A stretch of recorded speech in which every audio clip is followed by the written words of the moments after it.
Good evening pharmacy students.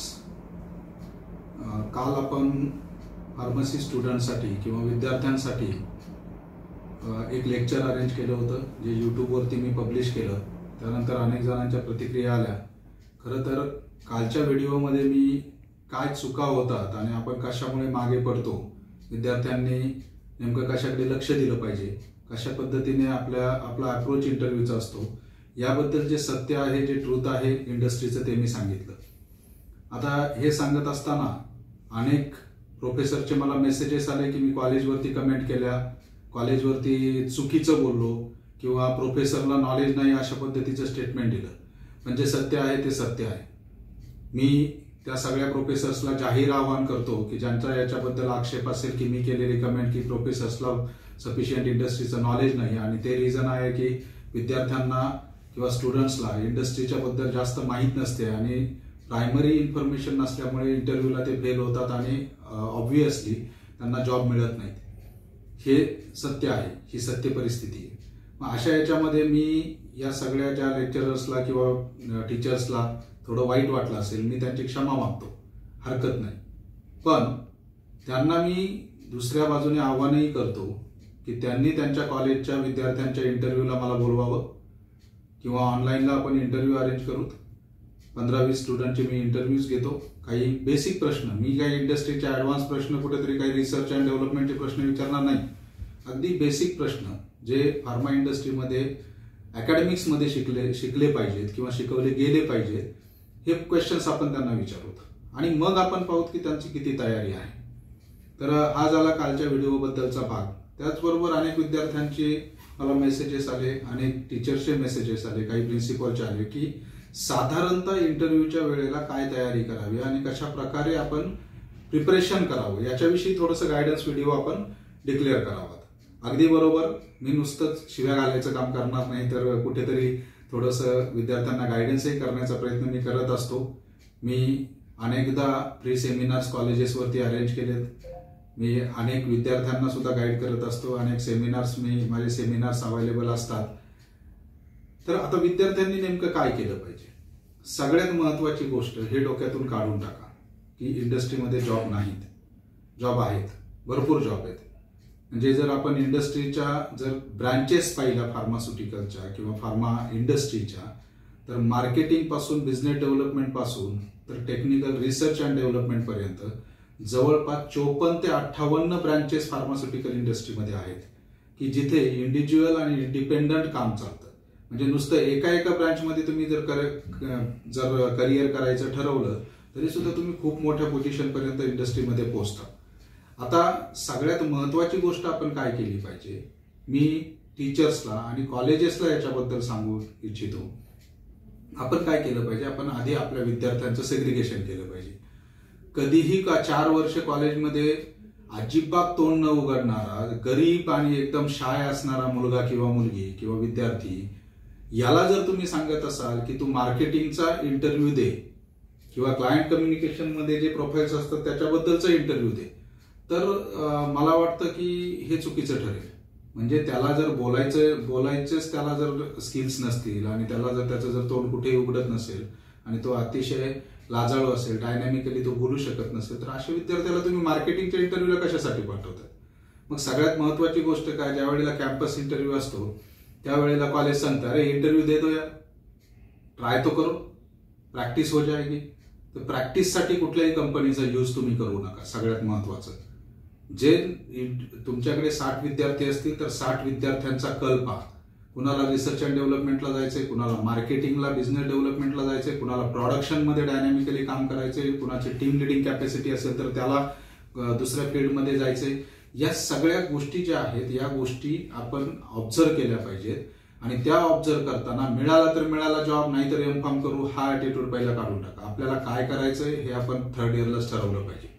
ज्यांना वाटतंय की नाही मला माझ्या घरी अर्जंटली आता लगेच मला कमाई केली पाहिजे आणि जॉब म्हणजे कॉलेज संपल्या मला जॉब मिळाला पाहिजे, त्या विद्यार्थ्यांनी तेच टार्गेट ठेवा आणि त्याच्यानुसार प्रिपरेशन चालू करा.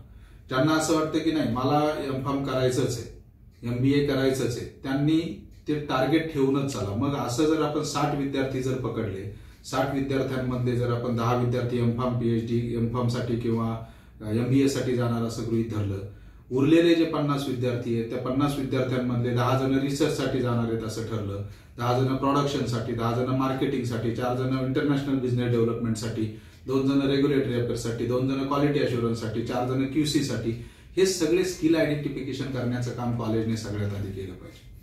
मुद्दा नंबर 1. मुद्दा नंबर 2 की विद्यार्थ्यांना इंटरव्ह्यूला जाताना नुसतं कुठेतरी युट्यूबवरती व्हिडिओ पाहायचा आणि इंटरव्ह्यू स्किल्स मी पाहिले आणि त्याच्याप्रमाणे मी प्रिपरेशन करतो हे इंटरव्ह्यूचा कॉल आल्यानंतर 4 दिवस आधी सर्च करायचं बंद करा. जी काही प्रिपरेशन तुम्हाला करायची असेल ते जे प्रिपरेशन आहे ते तुम्ही 3rd इयर पासूनच केलं पाहिजे आणि पूर्ण वर्षभर त्याच्यावरती तुम्ही मेहनत घेतली पाहिजे, त्याच्यावरती तुम्ही काम केलं पाहिजे. सगळ्यात महत्वाची गोष्ट की आपल्याला आपण जी ऍडव्हर्टाइजमेंट पाहतो नुसतं अप्लाय करायचं म्हणून करू नका. ज्या वेळेला कंपनी ऍडव्हर्टाइजमेंट टाकते की मला इंटरनॅशनल बिझनेस डेव्हलपमेंटसाठी कॅन्डिडेट पाहिजे, तो मोबाईल नंबर घेऊन त्या मोबाईल नंबरवरती HR ला फोन करून किंवा मेलवरती रिझ्यूम पाठवून त्याच्यामध्ये अजिबात लिहू नका की क्वालिटी अश्युरन्ससाठी QC साठी मी अप्लाय करतो. त्याने काय होतं, HRचं लक्ष डायव्हर्ट होतं. तुम्ही फोन करून तुम्ही सांगता तुमची ऍडव्हर्टाइजमेंट बघितली. HR वाला काय विचारतो, कशासाठी बघितली. तुम्ही सांगता की मी अशी तुमची एक ऍडव्हर्टाइजमेंट होती. HR वाला सांगतोय बिझनेस डेव्हलपमेंटसाठी ऍडव्हर्टाइजमेंट तुम्ही का कॉल केलात. म्हणजेच तिथे तुमचा निगेटिव्ह अप्रोच दिसून येतो. जनरल मेल ID वरती तुम्ही तुमचा रिझ्यूम पाठवून ठेवा, हरकत नाही. कंपन्या त्याचा विचार करतात. जेव्हा ज्या पद्धतीचे कॅन्डिडेट पाहिजे ते आधी रिझ्यूम डाटाबेस मधून काढले जातात आणि नंतर तुम्हाला बोलवलं जातं. पण तुम्ही जर फोन करून जर बिझनेस डेव्हलपमेंटची ऍड तुम्ही सांगत असाल मला QA मध्ये इंटरेस्ट आहे, that is a negative point. मुद्दा नंबर 3, आपल्याला काय करायचंय, कोणत्या फील्डमध्ये जायचंय हे इंटरव्ह्यूच्या आधीच ठरवा. इंटरव्ह्यूला गेल्यानंतर मग बिझनेस डेव्हलपमेंटमध्ये नसेल तर मी QA ला करेल, QA ला नसेल तर मी QC ला करेल, QC ला नसेल तर मी प्रोडक्शनला करेल. हा सगळा प्रकार थांबवा. यासाठी तुम्हाला काय करावं लागेल की फार्मा इंडस्ट्रीमध्ये काय काय सेक्शन्स आहेत, काय काय कुठले कुठले डिपार्टमेंट्स असतात, कुठल्या कुठल्या भागामध्ये काम चालतं याचं आधी नॉलेज घ्यावं लागेल. आणि हे नॉलेज घेण्यासाठी 1 वर्ष सफिशियंट आहे. आता तुम्ही म्हणाल आम्हाला कोण सांगणार, युट्यूबवरती इतर व्हिडिओ बघता, इतर गोष्टी सर्च करता, गुगलवरती सर्च करता. तसंच फार्मास्युटिकल इंडस्ट्रीबद्दलही गुगलवरती सर्च करा. अनेक वेबसाईट आहेत जिथे डिपार्टमेंट्स कोणते कोणते असतात. अनेक व्हिडिओज लोकांनी डिक्लेअर केलेले आहेत की फार्मा इंडस्ट्रीमध्ये कोणते सेक्शन्स असतात, कोणत्या सेक्शनमध्ये काय काम चालतं, कशा पद्धतीने काम चालतं हे पाहायला सुरुवात करा. याच्यासाठी फार मोठ्या गुरुची किंवा कुठल्या कॉलेजच्या सिलेबसची गरज नाहीये. हा एक तिसरा मुद्दा की आपल्याला काय करायचंय हे आधी डिसाईड करा आणि त्या पद्धतीने पुढे वाटचाल करा. डेव्हिएट माइंडसेट घेऊन किंवा डायव्हर्सिफाईड माइंडसेट घेऊन जेव्हा तुम्ही इंडस्ट्रीमध्ये इंटरव्ह्यूला जाल त्यावेळेला तुमचं कन्फ्युजन क्लिअरली दिसून येतं आणि त्या ठिकाणी तुम्ही मार खाता, त्या ठिकाणी तुम्ही बाहेर पडता. चौथी गोष्ट, बायोडाटामध्ये रिझ्युमेमध्ये आपण काय लिहितो ते खूप महत्वाचं आहे. म्हणजे रिझ्युमेमध्ये लिहायचं मी फार्माकोव्हिजिलन्सचे कोर्स केलेत, क्लिनिकल ट्रायलचे कोर्स केलेत, my interest is in clinical trial आणि जाताय मात्र QAच्या इंटरव्ह्यूला. ज्या वेळेला तुम्हाला साहजिक प्रश्न विचारला जातो की तुम्ही क्वालिटी अश्युरन्सच्या इंटरव्ह्यूला आलात, मग तुम्ही रिझ्युमेमध्ये असं का लिहिलं की I am interested in pharmacovigilance, तेव्हा तुम्ही थातुरमातुर उत्तर द्यायला लागता. बी क्लिअर की I want to do job, आणि तो असा स्पेसिफिक इंटरेस्ट तुम्ही मेन्शन करण्याची गरज नाही. You are fresher, so fresher आहात, तुम्हाला जेवढं तुम्हाला येतंय, जे काही स्किल्स तुम्ही स्टडी केलेले आहेत ते स्किल्स तुम्ही त्याच्यामध्ये टाका. बरेच लोक रिझ्युमेमध्ये टाकतात की मला इक्विपमेंटचा एक्सपिरियन्स आहे, UV हँडल केले, HPLC हँडल केले किंवा बेसिक नॉलेज ऑफ इक्विपमेंट्स, अशा पद्धतीचं सगळ्यांच्याच बायोडाटामध्ये रिझ्यूममध्ये मला दिसतं. अशा वेळेला आपण काय करतो, आपण चुकीची माहिती देत असतो. आपल्याला त्या इक्विपमेंट जे तुम्ही रिझ्युमेमध्ये लिहिणार आहात त्याच्यावरतीच मॅक्झिमम प्रश्न विचारले जातात, हे पहिलं डोक्यामध्ये ठेवा. आणि मग इक्विपमेंट किती येतो, फार्मा इंडस्ट्रीमध्ये QCचे जर आपण कॅल्क्युलेशन केलं तर टोटल 28-30 प्रकारचे इन्स्ट्रुमेंट्स असतात. याची सगळ्या UV, HPLC, GC, IR, refractometer, त्यानंतर melting point apparatus, boiling point apparatus, Karl Fischer apparatus, potentiometer, हे एवढे रिझोल्युशन अपॅरेटस, एवढे साधे सिंपल इन्स्ट्रुमेंट्स असतात. आणि काही मायक्रोचे इन्स्ट्रुमेंट. हे इन्स्ट्रुमेंट तुम्ही युट्यूबवरती शोधू शकता, त्याचे बेसिक प्रिन्सिपल गुगलवरती शोधू शकता, त्याचा स्टडी करू शकता आणि मग बिंदास लिहा की मला या इक्विपमेंटची बेसिक माहिती आहे. तुम्ही पेपर पब्लिश केलेत किंवा सेमिनार अटेंड केले त्याच्याविषयीची माहिती लिहिता. त्यावेळेला इंटरव्ह्यूअर विचारतो की या सेमिनारमध्ये तू काय शिकलास, याचं लर्निंग काय, याच्यातून तुला अचीव्ह काय झालं. We don't have answers. आपण म्हणतो नाही ते 1 वर्षापूर्वी केलं होतं, अरे मग लिहिलं कशाला. तू जे लिहिलंयस त्याच्याविषयी तर स्टडी करून जा.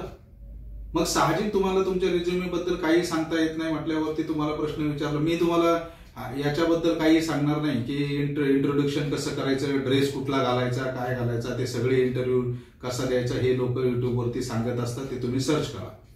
कारण तो सांगण्याचा तो काही तुम्ही लहान नाही, तुम्ही प्रोफेशनल्स आहात, त्यामुळे कसा ड्रेस घालायचा, कोणते कपडे घालायचे, कसं बसायचं इंटरव्ह्यूअरला, गुड मॉर्निंग कसं म्हणायचं, गुड आफ्टरनून, ते मी सांगणार नाही. मी टेक्निकल गोष्टींबद्दल बोलतो. मग रिझ्युमेमध्ये तुम्ही ज्या टेक्निकल गोष्टी टाकता त्या टेक्निकल गोष्टीचं नॉलेज तुम्हाला आहे का? तुम्ही जे सेमिनार्स टाकलेत, प्रेझेंटेशन्स टाकलेत, त्या सगळ्या गोष्टीचं नॉलेज तुम्हाला आहे का? जर ते नॉलेज जर तुम्हाला नसेल तर तुम्ही कशासाठी ते टाकताय? म्हणजेच आपण रिअलिस्टिक डाटा रिझ्युमेमध्ये दिला पाहिजे, जेणेकरून समोरच्या व्यक्तीला तुमच्याबद्दल एक की नाही, या माणसाने, या व्यक्तीने, या कॅन्डिडेटने, या स्टुडंटने जे लिहिलंय, he knows that much only, और he knows that things whatever he has written, at least he knows. So या गोष्टीवरती, या कन्क्लुजनवरती इंटरव्ह्यू येतो. आता समजा तुमच्या रिझ्युमीमध्ये जर तुम्हाला एकाही प्रश्नाचं उत्तर देता आलं नाही तर साहजिक मग इंटरव्ह्यूअर पुढचा प्रश्न विचारतो की तुमचा लायकिंगचा सब्जेक्ट कुठला आहे सांगा. मग त्यानंतर मात्र मग थोडंसं बोरिंग होऊन तुम्ही पाहिलं असेल किंवा अनेकांनी अनुभवलं असेल की त्यानंतर थोडंसं बोरिंग होऊन इंटरव्ह्यूवर तुमचा टाइमपास घ्यायला लागतो. मग तो तुम्हाला तुमच्या हॉबीज विचारतो, मग तो तुम्हाला तुम्ही कुठल्या कॉम्पिटिशनमध्ये पार्टिसिपेट झाला ते विचारतो, मग हेच का तेच का अशा गप्पा मारायला लागतो. आता सगळ्यात महत्वाची गोष्ट, इंटरव्ह्यूअरचा ॲटिट्यूड आणि अप्रोच तुम्ही जज केला पाहिजे. म्हणजे जर इंटरव्ह्यूअर जर तुमच्या वागण्यामुळे, तुमच्या बोलण्यामुळे, तुमच्या क्वेश्चन्समुळे जर इरिटेट होत असेल तर you have to stop there. You have to understand what he is thinking और what interviewer is thinking about your questions and your answers. So over answering, overconfidence ही येत नाही, नसेल येत नाही म्हणून सांगा. आता सगळ्यात महत्वाची गोष्ट, उत्तरं देताना बरेच इंटरव्ह्यू घेणारे असतील किंवा बरेच लोक, it is courtesy by interviewer that he is allowing you to speak in other languages. म्हणजे तुम्हाला सांगितलं जातं ठीक आहे, तुला ज्या लँग्वेजमध्ये येतं त्या लँग्वेजमध्ये उत्तर सांगा. तुम्ही ट्राय करता इंग्लिशमध्ये सांगण्याचा, नंतर तो वैतागून म्हणतो की तुम्हाला ज्या लँग्वेजमध्ये येतं त्या लँग्वेजमध्ये सांगा. पण ऍटलिस्ट टेक्निकल इंग्लिश आपल्याला आली पाहिजे, त्याची तयारी 1 वर्ष आधीपासून करा. प्रत्येक वेळेला तुम्हाला ज्या लँग्वेजमध्ये येतं त्या लँग्वेजमध्ये सांगा असं सांगणारा माणूस भेटणार नाही. साऊथ इंडियन माणूस असेल, त्याला जर हिंदी नीट येत नसेल आणि मराठी नीट येत नसेल तर तो तुम्हाला काय इंग्लिश शिवाय दुसरा कुठला पर्याय तुमच्याकडे? म्हणजेच आपण आपल्या इंटरव्ह्यूसाठी बी प्रिपेअर्ड पद्धतीने जायला पाहिजे. पुढची सगळ्यात महत्वाची गोष्ट जर सांगायची म्हटलं तर इंटरव्ह्यूला जाताना आपण कोणत्या कंपनीच्या इंटरव्ह्यूला चाललोय, ती कंपनी काय करते, त्या कंपनीचं मार्केटमधलं स्टेटस काय आहे, त्या कंपनीचे प्रॉडक्ट्स कुठले आहेत आणि आपण कुठल्या डिपार्टमेंटच्या इंटरव्ह्यूला चाललोय, ही अतिशय जुजबी माहिती तुम्ही इंटरनेटवरून त्या कंपनीविषयी घ्या. नसेल माहीत विचारा, त्या कंपनीच्या रिसेप्शनला विचारा, माझा इंटरव्ह्यू आहे पण या कंपनीविषयीची थोडी मला माहिती पाहिजे, ही कुठे मिळेल, आणि ती माहिती घेऊनच जा. That will build your confidence की तुम्ही कशासाठी चालला आहात, काय करत आहात. पुढची महत्वाची गोष्ट म्हणजे तुम्ही उत्तरं देताना कॉन्फिडंट राहा, बट ओव्हर कॉन्फिडंट राहू नका. म्हणजे तो युव्ही बद्दल विचारतोय, तो पॅरासिटामॉलचे मेकॅनिझम ऑफ ऍक्शन विचारतोय आणि तुम्ही मात्र बिनधास्तपणे सांगून टाकता anti inflammatory. He is asking how it works, तुम्ही वेगळंच काहीतरी सांगताय आणि ते ठोकून सांगताय. ही काही कॉलेजची वायवा नाही की काही उत्तर दिलं मग मान डोलवली मग ते हसण्यावारी नेलं. No, this is serious interviews for your career, for your job. आता शेवटचा प्रश्न तुम्हाला विचारला जातो तुमच्या स्टॅबिलिटी विषयी, तुमच्या फॅमिली विषयी, फॅमिली बॅकग्राऊंड विषयी आणि तुमचा जॉबकडे पाहण्याचा अप्रोच, म्हणजे तुमचा ऍटिट्यूड. तर स्टॅबिलिटी म्हणजे काय की तुम्हाला हा प्रश्न विचारला जातो तुम्ही किती वर्ष या कंपनीमध्ये काम कराल. तुमचं उत्तर असतं till the time I am satisfied. What is satisfaction? कंपनीने जर आता तुम्हाला जर ऍक्सेप्टेबल सॅलरी 18,000 20,000 दिली ऍज ए फ्रेशर, तर कंपनीचं एक्सपेक्टेशन हे असतं की 1 वर्ष तुम्ही काम करावं, तुम्ही ट्रेनिंग घ्यावं, 1 वर्ष काम केल्यानंतर तुमच्या परफॉर्मन्सवरती तुमची इन्क्रीमेंट होईल. पण तुम्ही काय करता, 6 महिन्यामध्ये कंपनी सोडून देता कारण दुसऱ्या कंपनीने 20,000 दिली. मग तुमचं जर एक्सपेक्टेशन असेल दर 3 महिन्याला मला दुसरी 20 देते म्हणून ह्या कंपनी 20 द्यावी, 25 द्यावी, मग तुमचं एक्सपेक्टेशन फुलफिल होणारच नाही. म्हणून आपल्या एक्सपेक्टेशनला कुठेतरी लगाम घातला पाहिजे, आपण कुठेतरी पेशन्स ठेवला पाहिजे.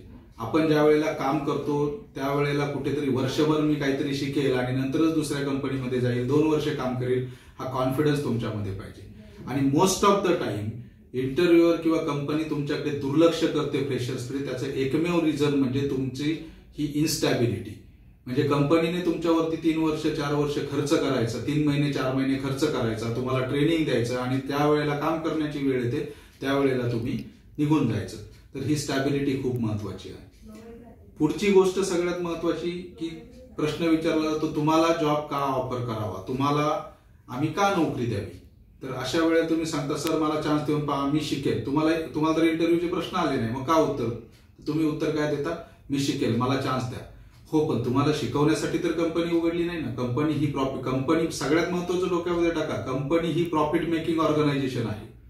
It is not government organisation और it is not charitable organisation की ती तुम्हाला ट्रेनिंग देईल आणि मग तुम्ही ते 3 महिने ट्रेनिंग घेऊन निघून जाणार.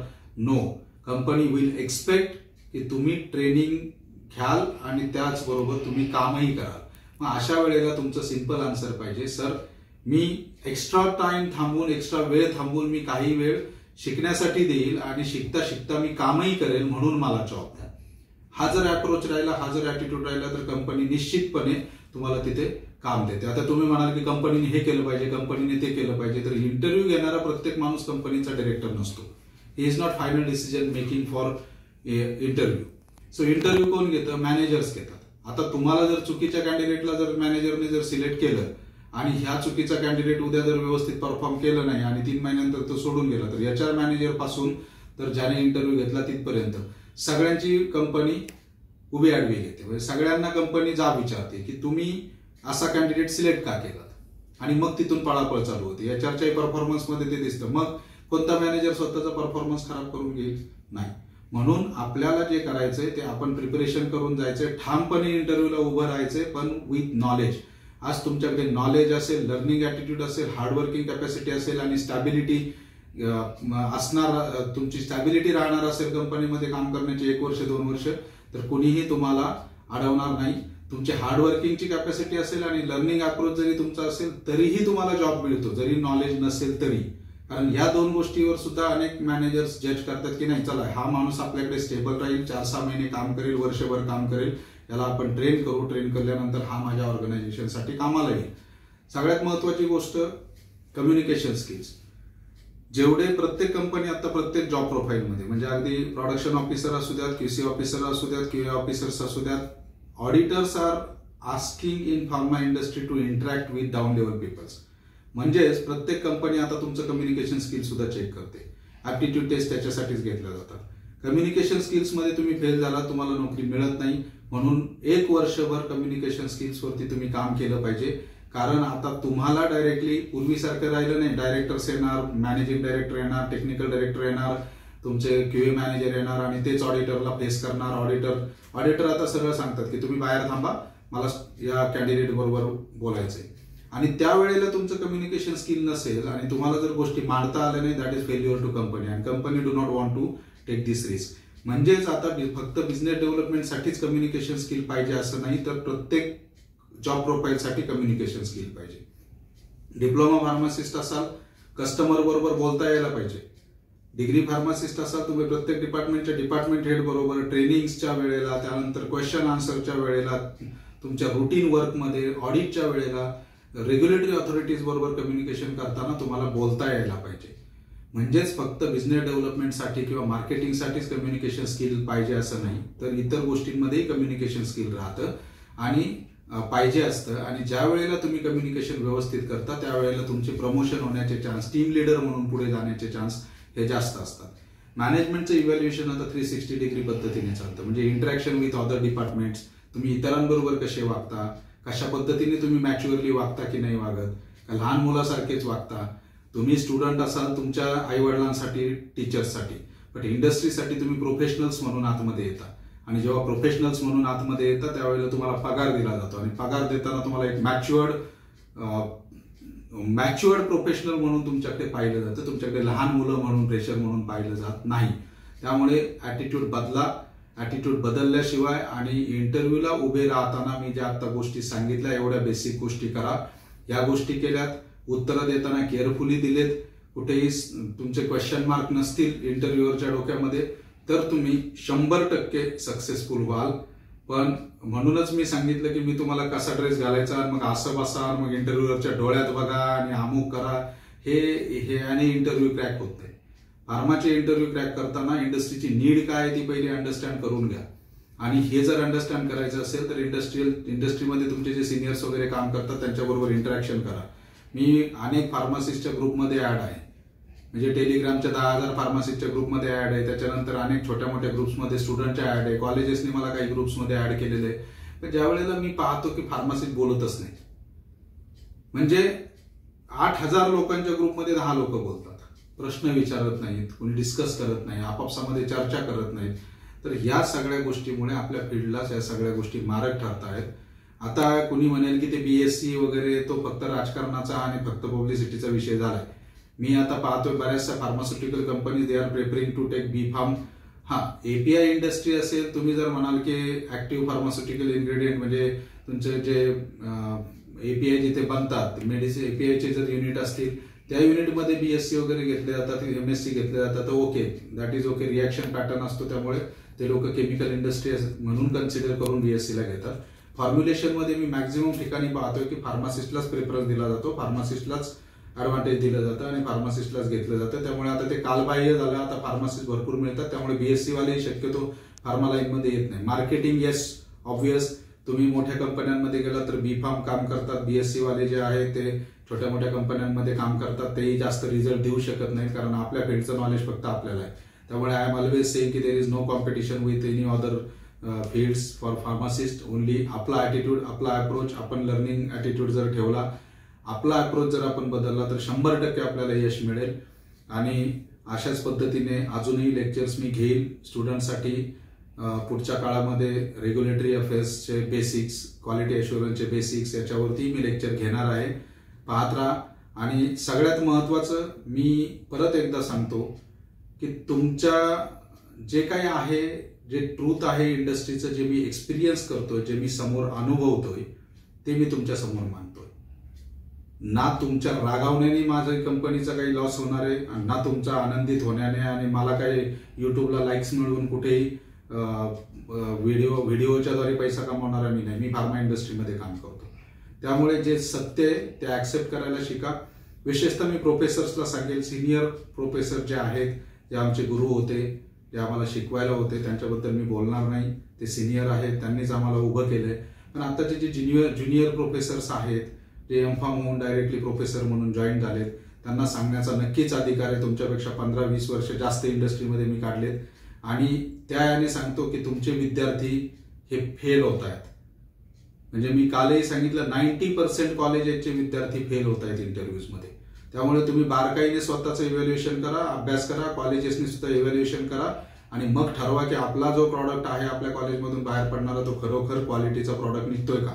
आणि त्यानंतरच दुसऱ्याला जाब विचारायला या. जाब विचारण्यास हरकत नाही, डिबेट करण्यासही हरकत नाही. तुम्हाला गाईड करायला आम्ही आहोत.